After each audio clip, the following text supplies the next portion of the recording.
we got to win 2 games to go to the World Series. That's the bottom line. So obviously reset tomorrow, be ready for the next day. I think their guy was amazing. He was throwing harder than usual. The ball was moving. We didn't hit the ball hard at all. I think we hit 2 fly balls, if I'm not mistaken, and the home run, right? So credit to him. His sinker was unreal tonight, unreal. So you tip your hat to him, and you move forward. Our guy was great, and he threw the ball great. In that inning, the walk, then that play happened. Bregman hits a ground ball, and then first pitch fastball. The big guy goes the other way, and then they scored 2 or whatever it was. Yeah, but I think overall, for everything that has been going on the last month, right? Velocity was up, the slider was good, the changeup was great.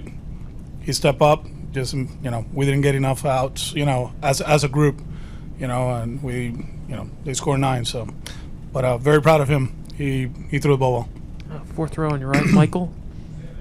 Alex, when it comes to your offense, one, are you looking to make any changes to the lineup? No. And 2, I know it's not just one person, but Hunter Renfroe's struggles seem to stand above everyone else's. What are you seeing or not seeing from him and his results and his approach? No, I think tonight, to account, he tried to do too much on that pitch, right? We had 2 runners on, and just a fastball. Actually, it was a good pitch to hit. It was up in the zone, one of the few. And, he flew open and then hit the ball on the ground and roll over. So it's one of those that, obviously we didn't like it, but this is a guy that, throughout the season he's done an amazing job, and he's played great defense for us. He's been good offensively. So, we'll keep rolling them out there. And, tomorrow's a good day to reset, talk about what's going on, what they've done the last 2 days, and make adjustments. We got the right guy on the mound for Game 6. There's a guy that has been amazing for all of us, and we know we can hit. 2 bad games doesn't mean that all of a sudden we're not a good offensive team. It's just a matter of a regroup, make some adjustments, and attack from the first pitch on. Far back on the left, Alex. Alex, obviously Sale had been great through 5 innings, including the 8-pitch 5th. That said, with him getting to the 3rd time through the order, how much thought had you given to having Brazier warming for the first batter? How much was there debate about having him come out for the 6th? And can you talk about kind of batter by batter through those first 4, like including the decision to get to Alvarez? I mean, he was throwing the ball great. There was some weak contact throughout the night. He was on command. The walk put us in bad place, but then we didn't make a play. Then Bregman hits a comebacker to the pitcher, and then Alvarez hits a hit. Sometimes we get caught up too much on 3rd time through the order, and he was throwing the ball great. The stuff was really good. He was throwing 97 with a good slider. I understand, how people think, but, there were 2 lefties coming up too in that pocket, right? Brantley, who he did an amazing job early on, and we had Alvarez. Still, he is who he is, but it's Chris Sale. He's a lefty, and, he's made a living getting lefties out. You got to tip your hat to the kid, to the guy. He didn't try to do too much on that first pitch. We met 2nd and 3rd, and he goes the other way. But now, I wasn't even, I was getting ready for the guy next to after Alvarez. We went there, and they, put the ball in play. We didn't make plays, and that happened. Up front on your left, Alex, Pete. Alex here. When coming into the game, what was sort of your expectation for what Chris could give you? Did you have a number in mind? Just a regular start, yeah. Well, was 5 outside of what you thought or inside of what you thought? Or? I mean, just give us a chance to win. The game was going to dictate what the game will dictate how we manage it, and the way he was throwing the ball, we felt very comfortable with him. Ian Brown on your right, Alex. Oh, okay. Sorry, up front, first row. Alex, después de un explosivo postemporada que ha tenido Boston, los últimos 2 partidos, los bates no lo han sonado como se esperaba. ¿qué tú entiendes que ha pasado con el equipo y qué tipo de ajustes deben de hacer para forzar un séptimo partido en el caso de una victoria el viernes? Yo creo que tenemos que seguir dominando la zona de strike. Yo creo que hoy tuvimos algunos turnos que estábamos arriba del conteo y tratamos de hacer demasiado. Y si nos mantenemos humildes, tratando de darle la bola para el medio, para el otro lado, cosas grandes pasan. Y hoy no fue ese día, ayer tampoco. Así que volver a reagruparnos, mirar lo que están haciendo, estudiar el juego y prepararnos para el próximo juego. ¿Cómo se pasa la página después de...? Como lo hemos hecho todo el año. Yo creo que esto es un equipo que desde el primer día hemos entendido que tú te preparas ese día, juegas el próximo, ¿sabes? Sigue así. Y no es la primera vez que tenemos que ganar un juego obligado, ¿verdad? Lo hemos hecho todo el año y no va a cambiar en 24 horas. We'll stay there with Dan.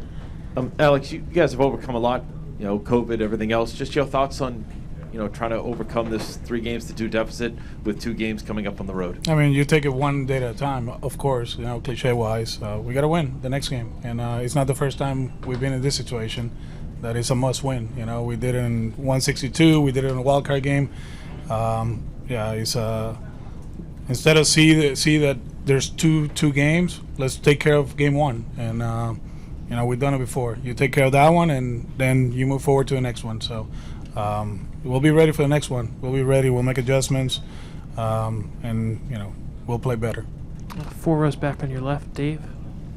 Alex, you mentioned 162 and the wild card game and so much, and there seemed like there were other times where your season was going to end.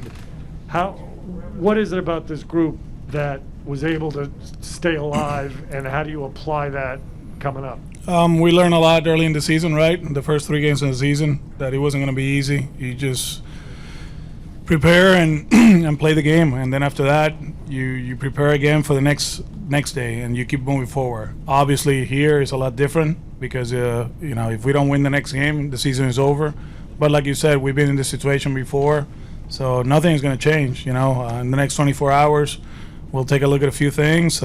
We learn from our mistakes and what they do in the last 2 days, and we'll be ready for the next one. Stay there with Tyler.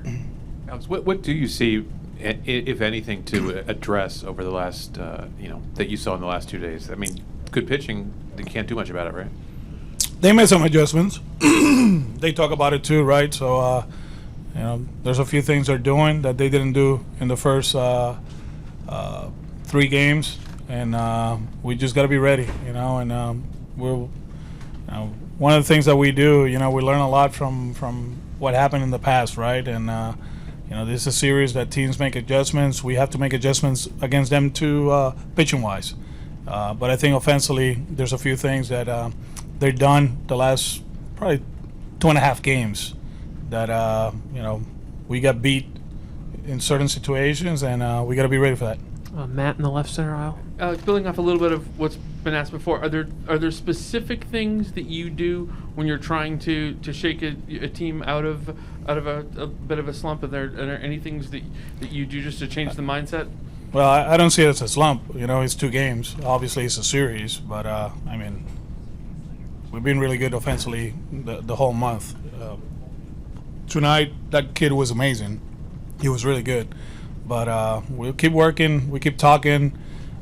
We'll be ready as a group, and we'll be ready for the next one. Let's keep it that way. Jen on the right center aisle. Alex, what was that delay about with the umpires? You were pointing to center, and There was something in the wall in center field. It looked like a light or whatever. So somebody noticed it in the dugout. It wasn't a big deal, but just to let them know that was there. I don't know if the hitter was able to see it, whatever. So we just let him know. Mac, 5 rows back on the left. Hey, Alex. In the 4th inning, it looked like Chris really dialed it up for those last 2 strikeouts. What do you see from him at that point to get out of that jam? Velo, a good slider and a good changeup.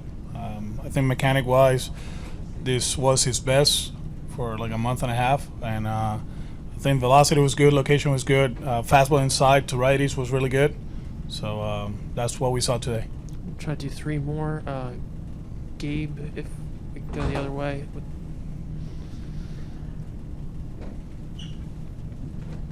Alex, the drop at first base, obviously a play Kyle needs to make. But do you attribute part of that at least to Altuve kind of forcing the issue with taking off on the pitch? And going hard? Probably he saw it and probably he looked at him and that's why probably he dropped it. I haven't asked him. You just let him be for the rest of the game and then you talk about it. But most likely, Altuve just kept going. Probably he looked up and then all of a sudden the throw was right there.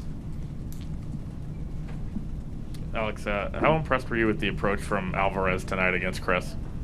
That was really good. We missed fire, I think, twice. The second one, at bat, 3-1 slider.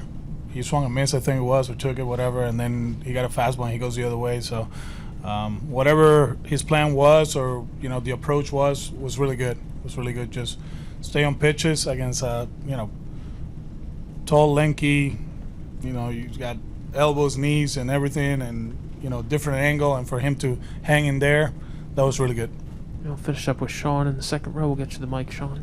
Alex, I know you like the left-on-left matchup, but given Alvarez's success the first 2 trips and first base open, was there any thought about a walk there? No. We didn't think about walking him there. We thought about making pitches. We were supposed to go up, and he left it over the plate, and he went the other way.